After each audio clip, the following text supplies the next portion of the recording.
I am, I'll start over.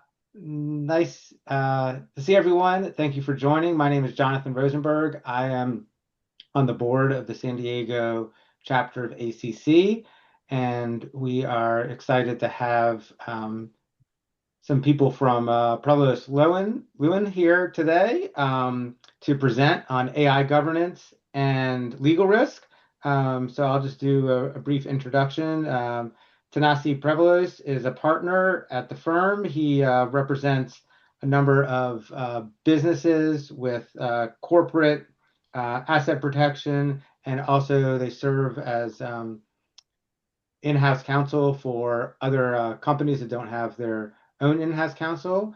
And Larry Sideropoulos is an attorney who focuses on commercial litigation, employment law, and also does bankruptcy work. And then finally, we have Jose Torres, who's a partner with the Patco Group, and he's been working with the firm and helping them in doing AI implementation and governance issues. So I'll turn it over to them for the presentation, and I'm sure there'll be opportunity for people to ask any questions at the end if you have any. Well, I'll jump in and start it off. So, Jonathan, thank you. Audrey, thank you. I'm so excited to see so many people in attendance because I got to be honest with you, I have been when I first got the invitation to speak about AI and I was shocked because I've been talking about it for 30 years and I've gotten like I can get maybe one or two people to show up to one of my conferences and really AI is a big deal. It's been around for a long time, and in fact I would argue it goes back to biblical times.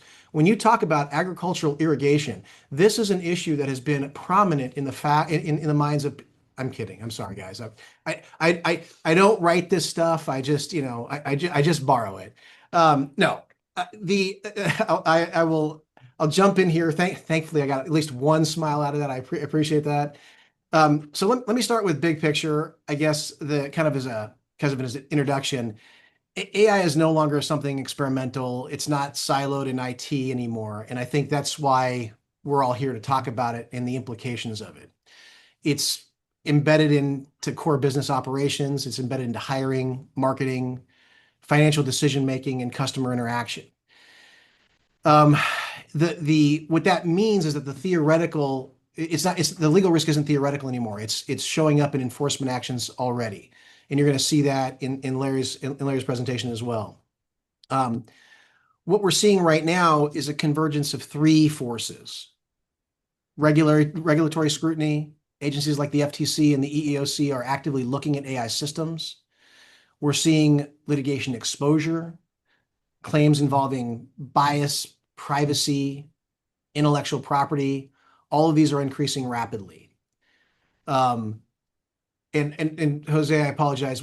I jumped over to, I'm at slide 5 at the moment. We're just actually moving from there. Thirdly, we've got board level accountability issues. Boards are now asking, or at least they should be asking, what is our AI risk exposure and how are we managing it? I would say one of the biggest governance failures we're seeing is not mismanaging AI, it's not realizing where it's already being used.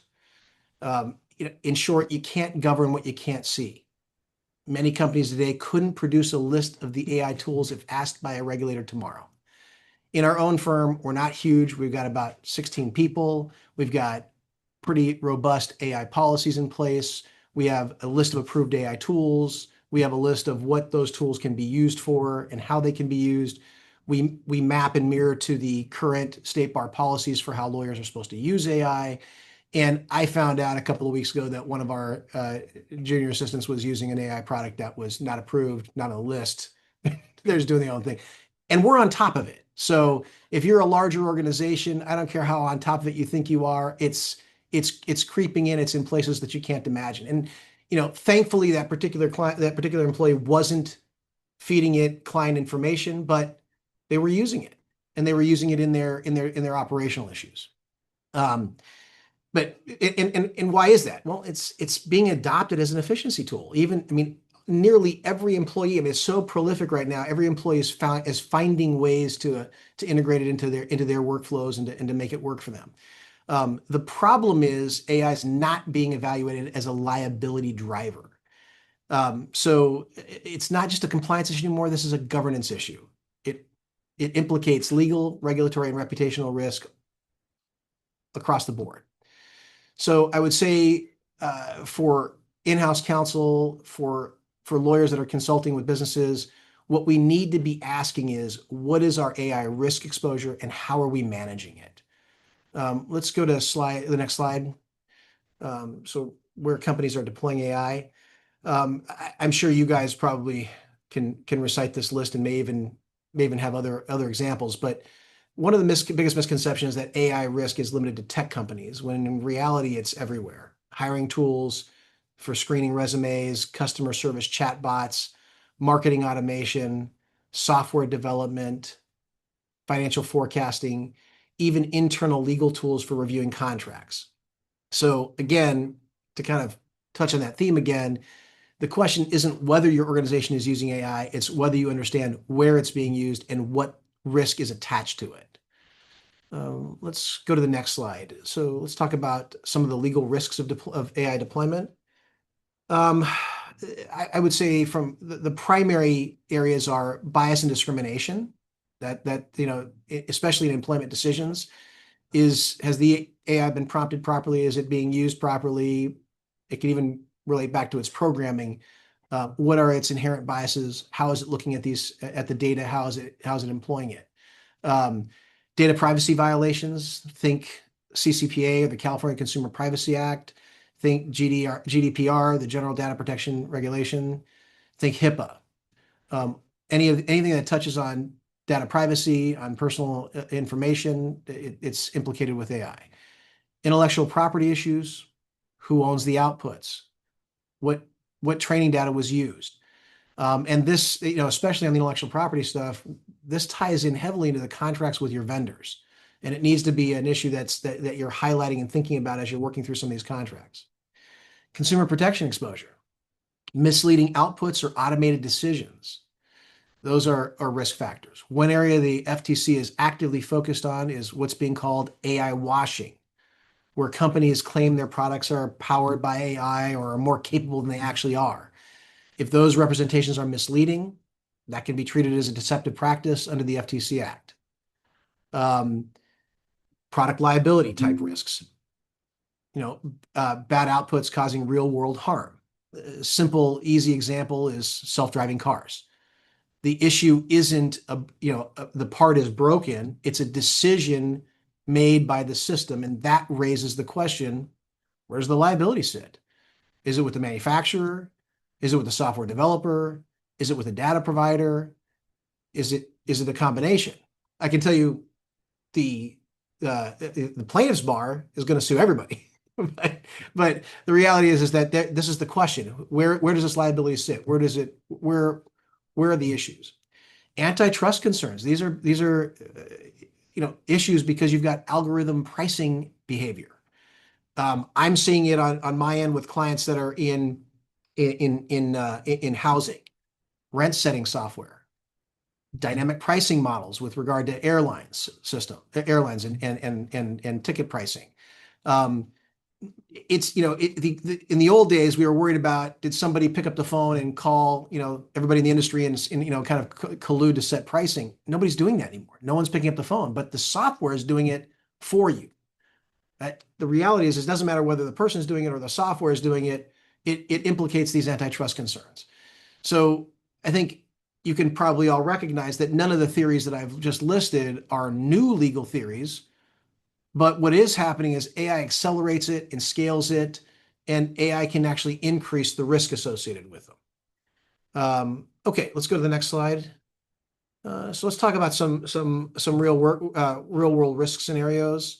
We've kind of talked a little bit about it, but just to kind of make this concrete, hiring tool produces a biased outcome.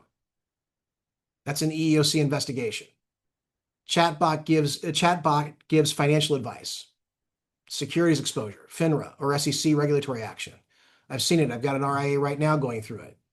Unfortunately, and arguably, I don't even think that the chat bot was actually wrong in the advice. But the reality is that it was a process that it's being looked at now and it's being heavily scrutinized. Um, AI outputs that have copyright material or infringement claims. We're seeing that litigation. AI controlled dynamic pricing models. We've talked about that a little bit. Um, these are not hypothetical. These are already happening. So, I think that the takeaway here is the AI risk is real, it's current, and it's expanding quickly. So the question becomes, how do you actually manage it inside an organization? And that's what I'll kind of walk through in the next governance framework. Good Lord. I'll start learning how to speak more better next time. Okay, let's go to the next slide, Jose. If part one of my presentation was about understanding the risk, then part two is about building systems to control it. So I would say, whether you like it or not, if you're in-house counsel, your role is expanding beyond what you thought it was, or beyond what maybe you anticipated it would be when you first took on that role. I think now in-house counsel is at the center of AI governance. I think your role is not just reviewing issues after the fact. I think your role is morphing into designing the system. It's policy frameworks, it's the approval process, it's risk classification, cross-functional coordination. Again, in-house counsel is becoming the bridge between legal, IT, HR, compliance, and leadership. From an ethical standpoint, the rules haven't changed, but the risk of violating them has increased significantly. I would say for in-house teams, that responsibility often extends beyond individual use to actually designing the governance framework for the governance framework for the entire organization. I'm talking about things such as building governance structures. I think as an in-house counsel, I think you need to own the AI policy framework. What tools are used? How are they approved? How are those tools? What's the risk classification for that tool that's being implemented? Evaluating vendor agreements. I think a kind of a missed opportunity or a missed issue is that we can look at for those people that are doing it, oftentimes they're looking at their own internal use of AI and the products that they're using, but they are forgetting that they've got vendors that are heavily embedded in their process or in their business model. And so it's not just evaluating your internal tools, it's what are your vendors doing? How are they using it? How are they deploying it?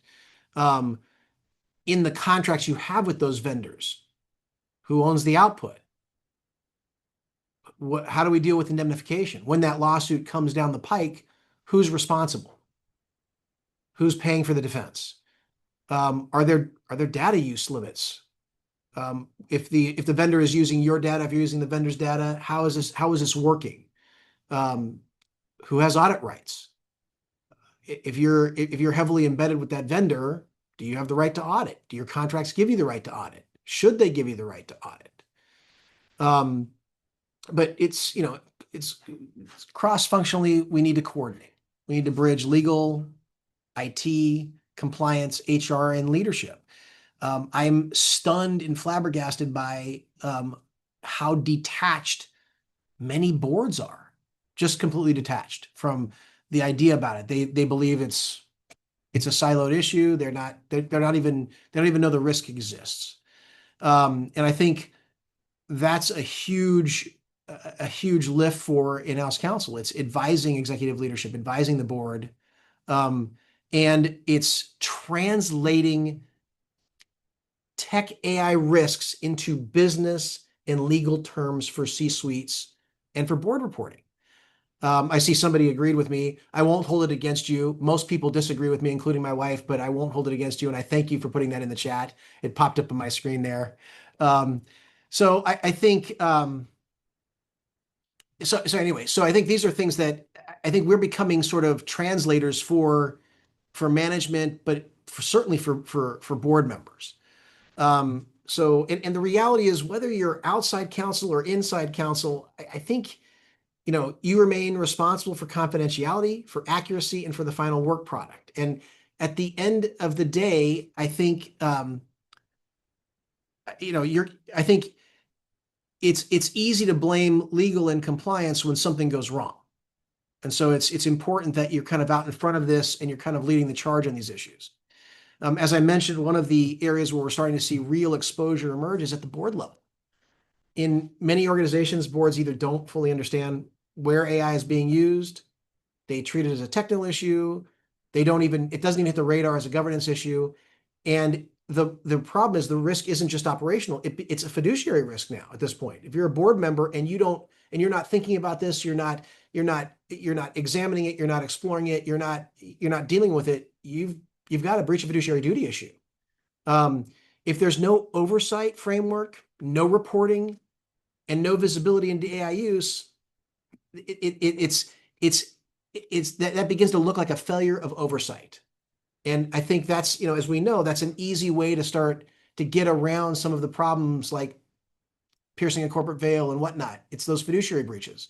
So I don't think we really start to understand and think about, or at least the boards aren't really thinking about this liability and this exposure. It's also where D&O exposure arises, obviously. It's not necessarily from the AI itself, that's going to implement it, but it's from how it was governed. Let's go to the next slide. So I would say a functional AI governance framework typically has four components: usage policies, what's allowed, what's prohibited. And I think that's the first step. What are you guys going to use? What are you going to allow to be used inside your organization? And then how is it going to be used? What's the use case for it? What are the limitations around it? I think the second part is the approval process.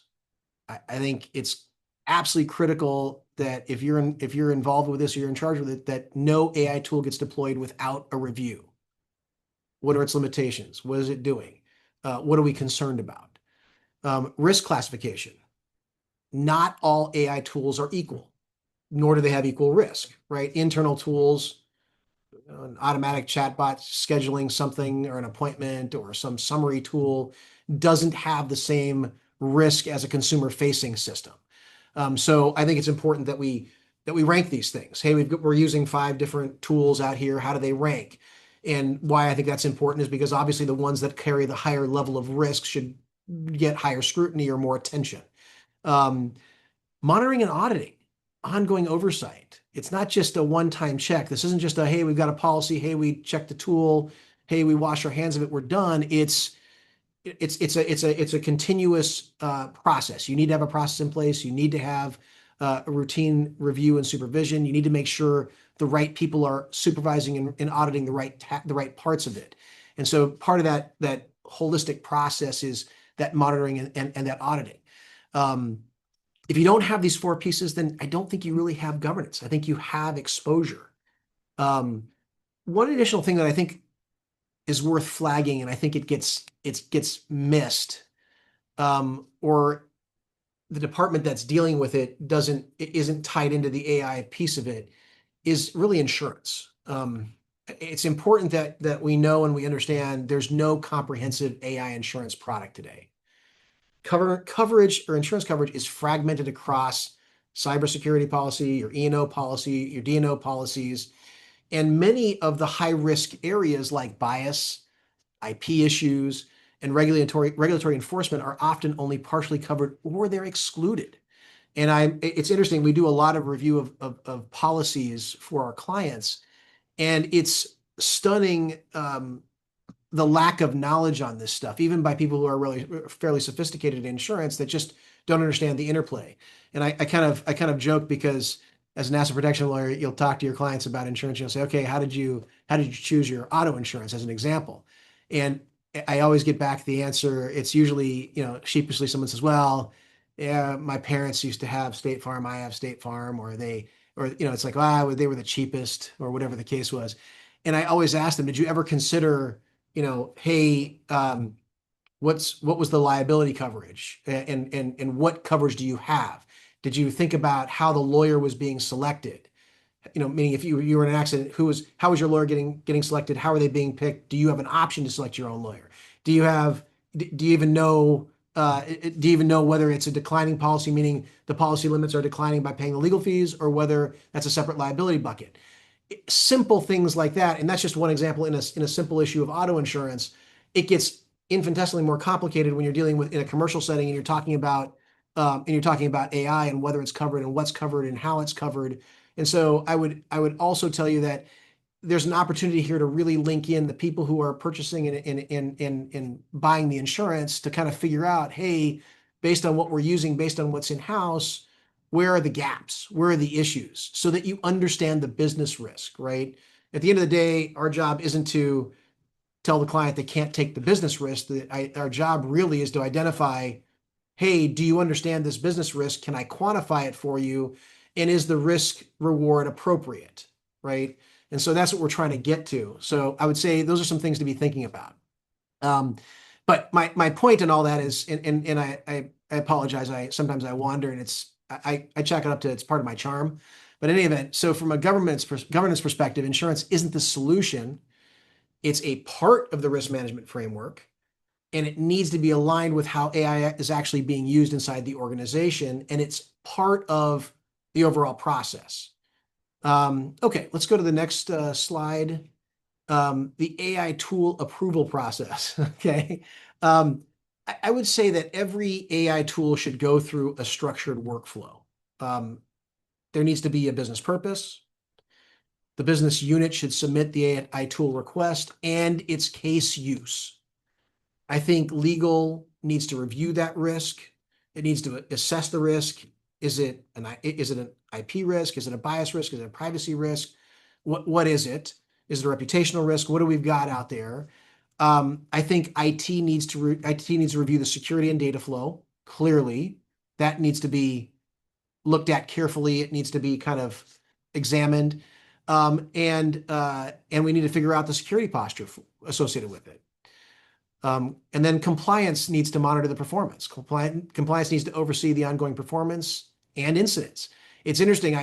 When I talk to my clients, you got these compliance departments that oversee all kinds of regulatory issues.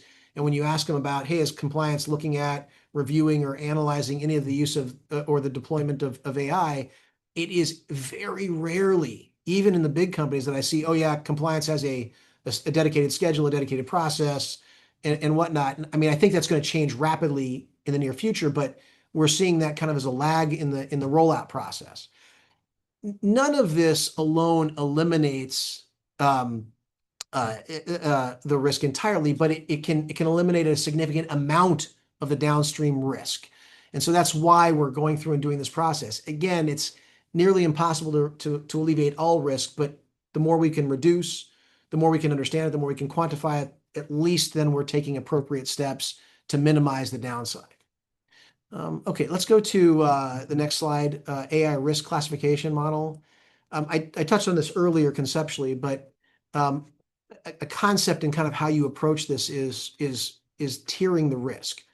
Low risk, as I may have mentioned, it's internal productivity tools.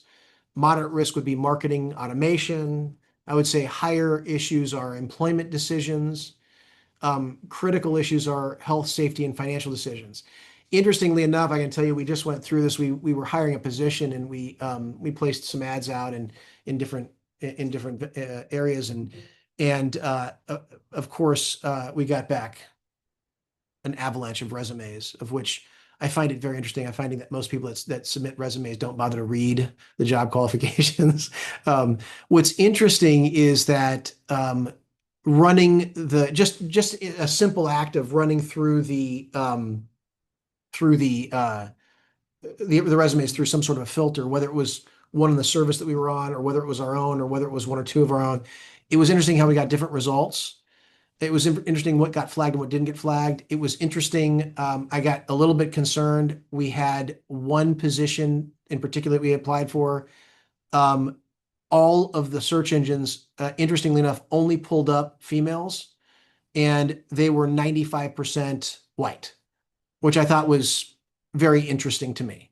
That caused us to go back through and look at these things by hand and manually go through the resumes. And while I would say for certain things, the system sorted correctly. But again, the problem with AI is that I like to tell people AI will give you the right answer to the question you ask it. That's the critical component. You got to be very careful what you're asking it. And if you don't understand the nuances of what you're asking and how you're asking it, you're going to end up with results that aren't necessarily what you want. And so I think, again, employment issues, it's a big issue, right? If your software is screening things out on inappropriate issues, you're going to have a problem. Obviously, a critical tier, health, safety, financial decisions, those are critical. I think creating sort of taking this risk tier and kind of filtering what you're deploying in your companies through this issue will help prioritize where legal attention is needed, and where to spend your time.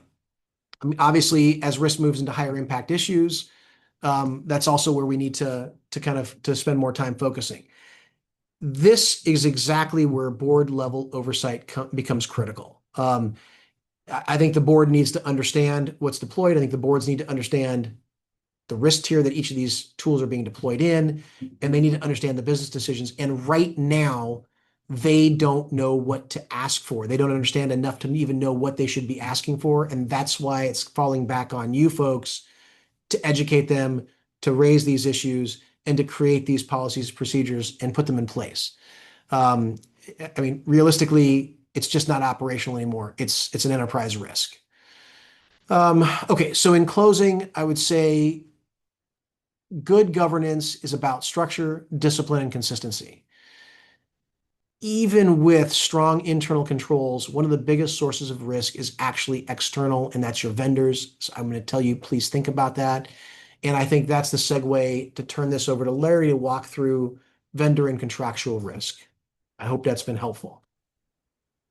Hi, everyone. I'm Larry Sideropoulos, and I manage the litigation department here at Preovolos Lewin. I'm going to cover a lot of material here in a short period of time. So if any of you do have questions, I'll try to address them at the end if there's time, or you can email me as well, and I'll provide the email for questions as well. So I've been asked to speak from a litigation perspective. And what I have found is that most of the real exposure we're seeing currently, it doesn't come from what companies build, but rather from what it comes from and what they buy. So the first slide 15, covers vendor, contract risk areas. And when you're dealing with AI vendors, there are four major risk areas. The first one we'll cover is training, data, legality. So you have to ask yourself, do the vendor, actually have rights to the data they use? Most contracts rely on vague representations like data was lawfully obtained. That may sound reassuring, but it will not protect you or your client during the course of litigation. So do not accept these generic legalese type language or terms. Phrases like vendor represents it, complies with applicable law are most worthless in litigation. I would look for paragraphs, or instead of look for vendor, quote, vendor has valid enforceable rights to all training data used, or quote, data does not infringe copyright, trademark, database rights, publicity rights, or privacy laws. Ultimately, the courts and regulators will ask what the vendor promised, not what the vendor marketed. So make sure you insist on contractual language if you're able to negotiate those terms that protects your client's respective interests. The second major contractual risk area are ownership of outputs. So again, ask who owns what the AI generates. I mean, many executives assume if we pay for it, we own what it generates. That is often not what the contract says, however. Some vendors reserve rights to reuse outputs, to train on them, or restrict your ability to commercialize them. So in litigation, that uncertainty creates real problems, especially where outputs are embedded into products, marketing, underwriting decision, or customer financing workflows. If ownership, use rights, and reuse restrictions are not expressly resolved in the contract, the company, not the vendor, will ultimately bear the risk of litigation. So try, for example, and prohibit clauses such as vendor reuse of opt-outs by default. The next major contractual risk is indemnification gaps, and this is probably one of the more important ones. Most vendors cap liability far below your real exposure. Indemnification gaps arise, as you probably know, when the financial exposure created by AI use far exceeds what the vendor is contractually obligated to defend or pay. In other words, the vendor creates the risk here, but the client absorbs the loss. So what I tend to do is identify it, quantify it, and relocate that mismatch, or I will at least document that the client knowingly accepted it. I also educate the client on the potential exposure. I try to identify where indemnification is typically missing or hollow. And then finally, if the vendor trained the system, the vendor must indemnify for claims arising from that training period, from that training. The fourth major contractual risk area is security and audit rights. Can you actually verify what they're doing with your data? If you don't address this, you're effectively absorbing the risk. So if you cannot verify how the vendor uses, stores, or trains your data, regulators and plaintiffs will assume you fail to exercise reasonable oversight. So it is imperative that legal, procurement, and IT are aligned at vendor selection, and that the company locks in compliance and liability risk before it even realizes AI is involved. Security and audit rights are not IT hygiene, they are risk allocation tools. If they're missing, the client is absorbing governance, compliance, and evidentiary risk that properly belongs to the vendor. Okay, that brings us to slide 16. Key contract clauses to negotiate. So in practicing, there are a few clauses that matter the most. You want clear rights to outputs. Do not rely on implied ownership or quote, license to use language. Remember, intellectual property is the legal right to control and protect what the AI produces. Unless the contract clearly gives us ownership and prevents the vendor from reusing outputs, we risk losing control over IP that's already integrated in our business while still carrying all the legal exposure. So some quick points of advice: express allocation of ownership. Who owns the AI generated outputs? Second, place limits on vendor reuse. Third, commercialization rights. The client needs confirmation that he can sell products using outputs, use outputs in marketing, deploy outputs in customer-facing or regulated workflow. And then finally, alignment with indemnification, which we already discussed. Ownership alone is not protection. Advice should connect ownership with IP infringement, indemnity, defense obligations, and no fee-based caps for IP claims. The next key contract clause to negotiate, data use limitations. So prohibit the use of your data to train other models. Data use limitations define what the vendor may and may not do with your data. If those limits are explicit, the vendor's interest, not yours, will control.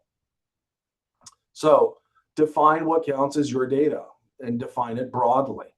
Limit use to a single express purpose.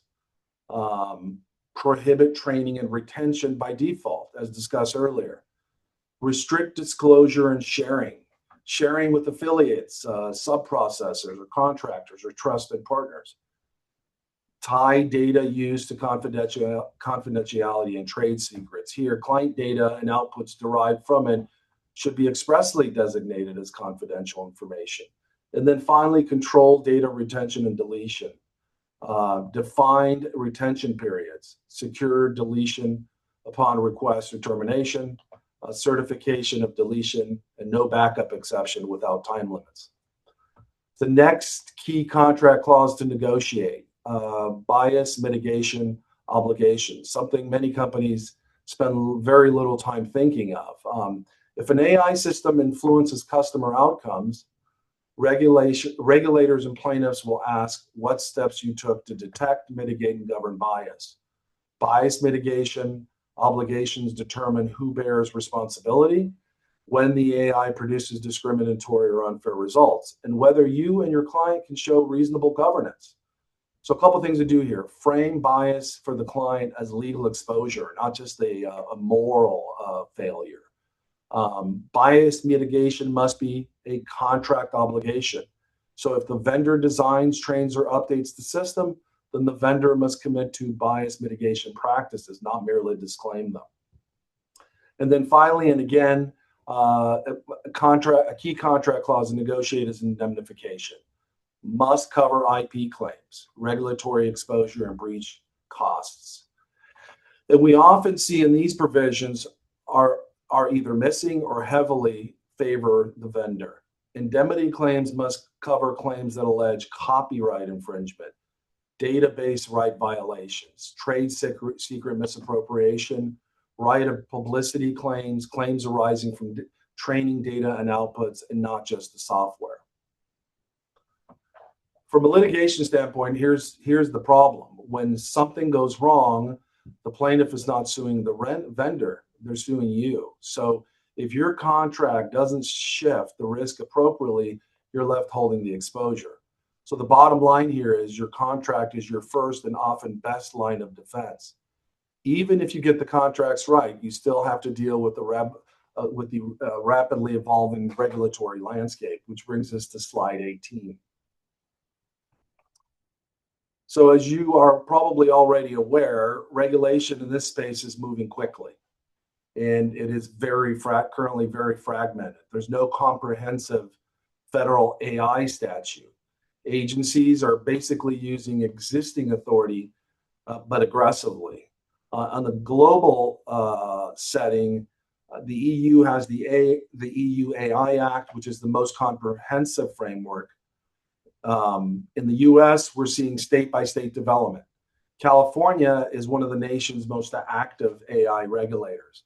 California enacted, I believe, 18 AI-related laws in 2024 and another 8 in 2025. Some examples are SB 53, which is Transparency and Frontier AI Act, which imposes documentation and transparency obligations for advanced model tools. Also passed in 25 and enacted January 126, AB 213, Generative AI Training Data Transparency Act, which requires developers of generative AI to disclose categories of training data, whether copyrighted or scraped data is being used, and then data governance practices. If you're in the healthcare industry, AB 489 is a healthcare and licensed professional AI restrictions, and quite a few more. What California has not yet regulated, however, is safety and a kill switch for obligations. Most importantly, deployers of the AI and not just the developers are the ones that face liability. At the federal level, agencies like the FTC that Thanasi mentioned and the EEOC are actively enforcing. So there's no single rule book here. You have overlapping regimes.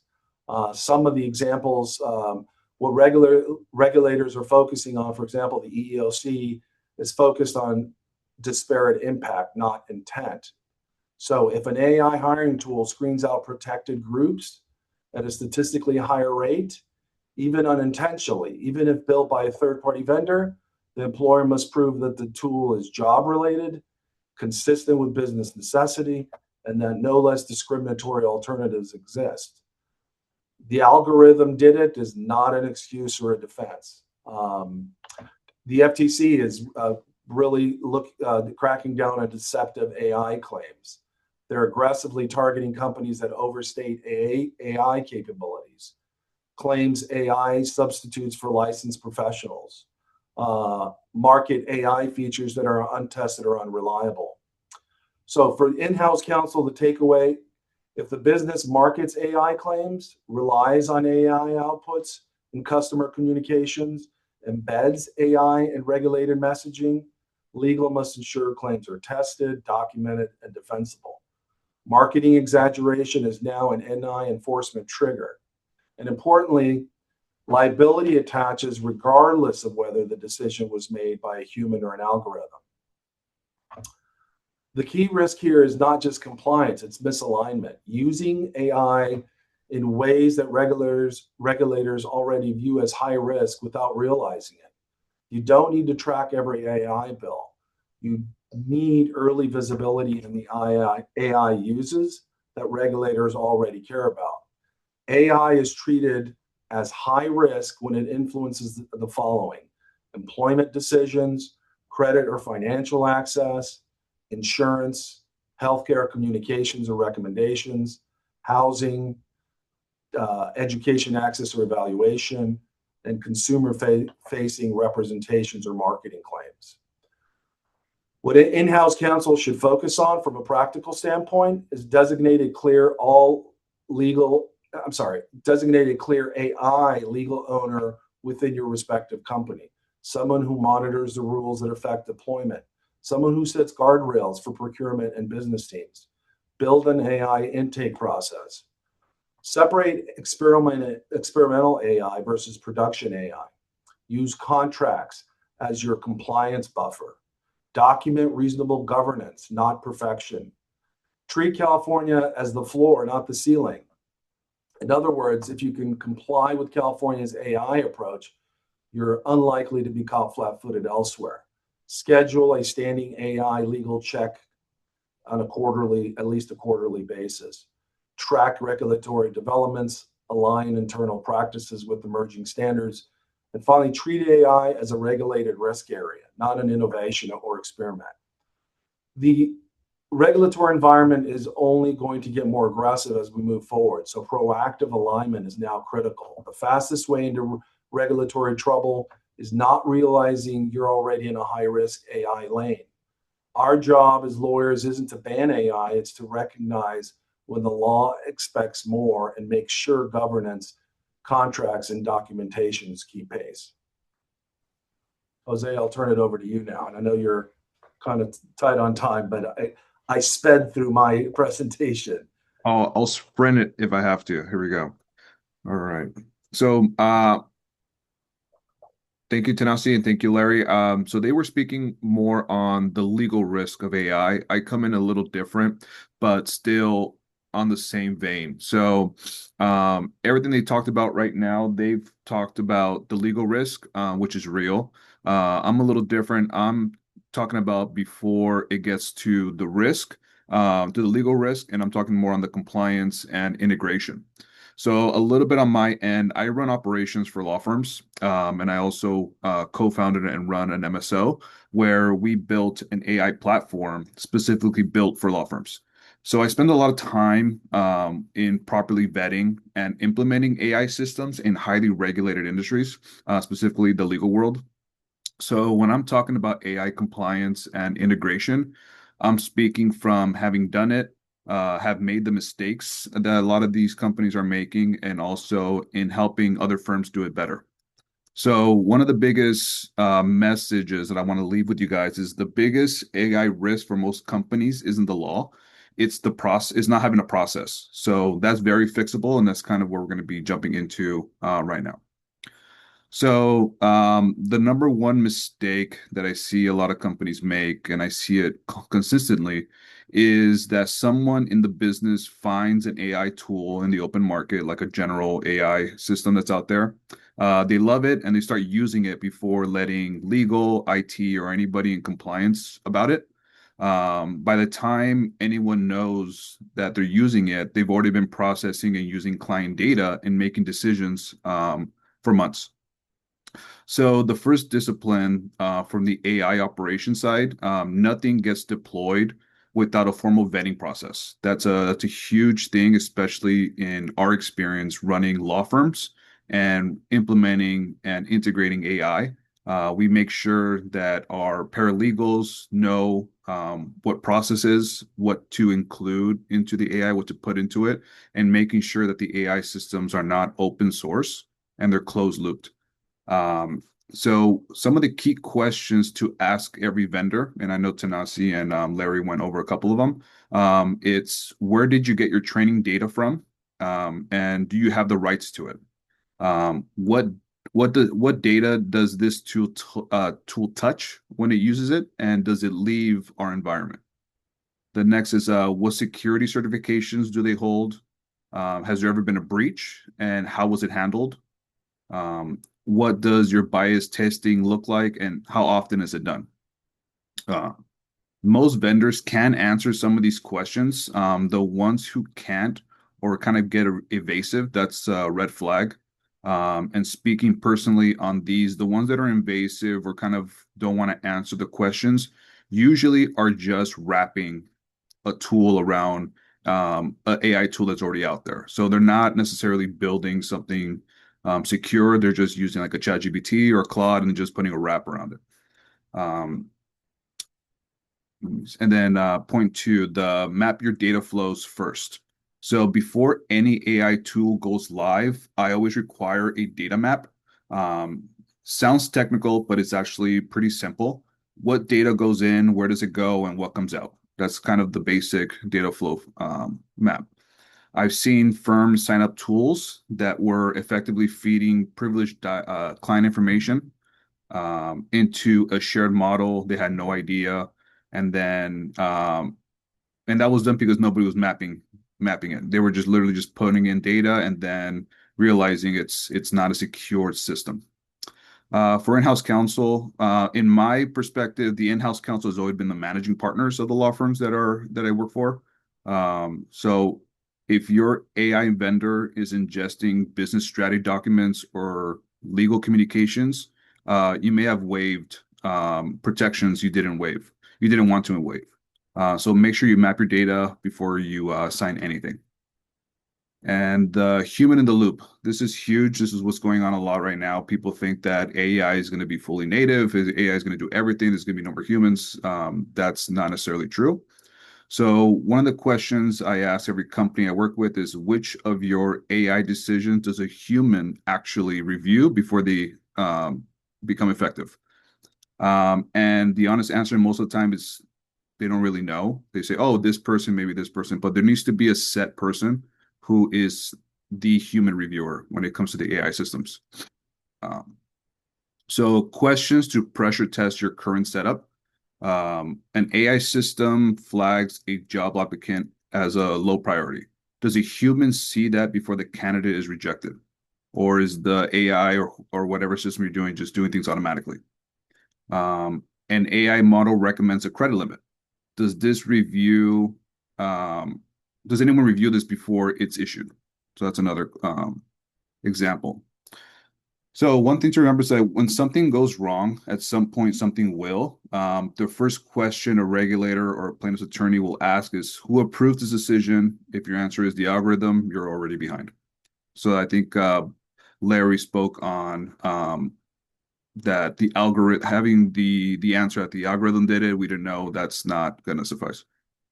And then for building for can't even say it, auditability. So for auditing, the last operational principle that I want to leave with everybody here today is the ability to audit. Most companies are not building their AI systems with this in mind, and they're not, and there are a lot of them are going to regret it. So for the auditability, it looks like in practice, log all the AI decisions, maintain a record of the system produced and when, version your prompts. So if your teams are using AI tools and prompting, track how those prompts are done over time, make sure everything is tracked. And then the main thing is maintain incident records. If an AI output is questioned or flagged, write it down and track what you did. This isn't just being about ready for litigation. It's about being able to actually improve your systems over time. You can fix it, you can measure it, you can always defend it if properly documented. So the core takeaway on this is AI compliance is an operational discipline. It's not just like a checkbox. So build it into your intake workflows, vendor management, data governance, and reporting structures before anything else. So Tanasi and Larry kind of spoke on these, but I'll go a little bit over them just to kind of wrap up. Um, we talked about like the frameworks, contracts, and the risks. Now we're going to go a little bit on the accountability. So governance doesn't just stop at the legal department. There has to be AI risk at the top of the organization. So Tanasi spoke about this, that a lot of the boards, they don't really know what's going on, who's in charge of what. So it's really important that sorry about that. I lost my place. So the board oversight. So the board's job is oversight, not just operations. So this is part of the in-house counsel, is that you give them something to actually act on. If you're handing the board a list of vendor names and calling it like an AI briefing, that's not enough. That's just like a big liability. So it needs to be an actual reporting between the boards, who's in charge, and actually going into what's being implemented. And then one of the biggest structural mistakes that companies make in treating AI governance as a legal problem or an IT problem or a compliance problem, it's more than that. It can be an HR problem, operations problem, and a financial problem for the company.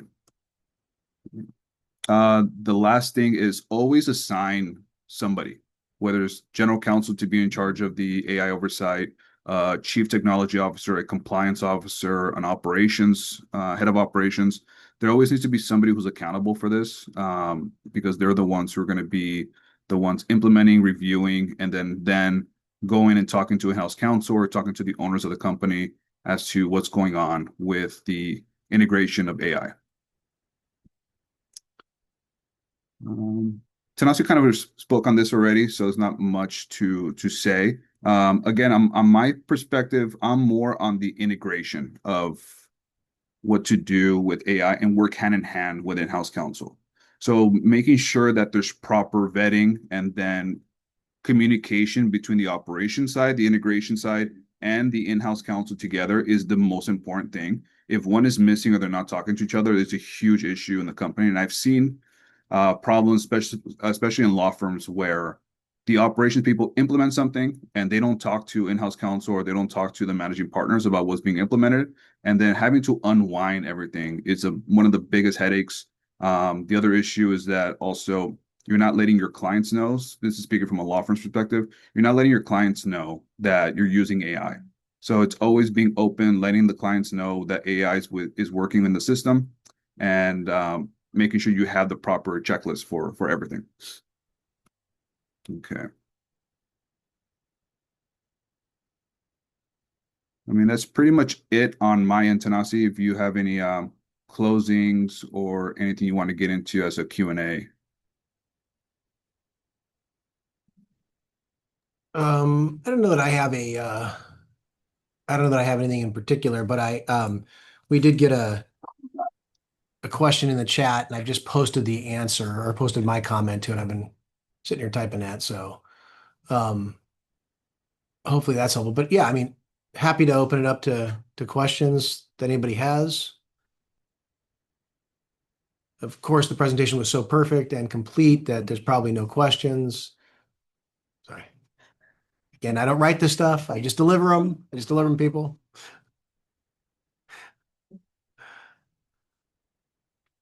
And I think one of the questions is sharing the slides. We could definitely do that. I'll send that over to Audrey. Yep. The slides will be posted on the ACC website, and I will send everyone the link.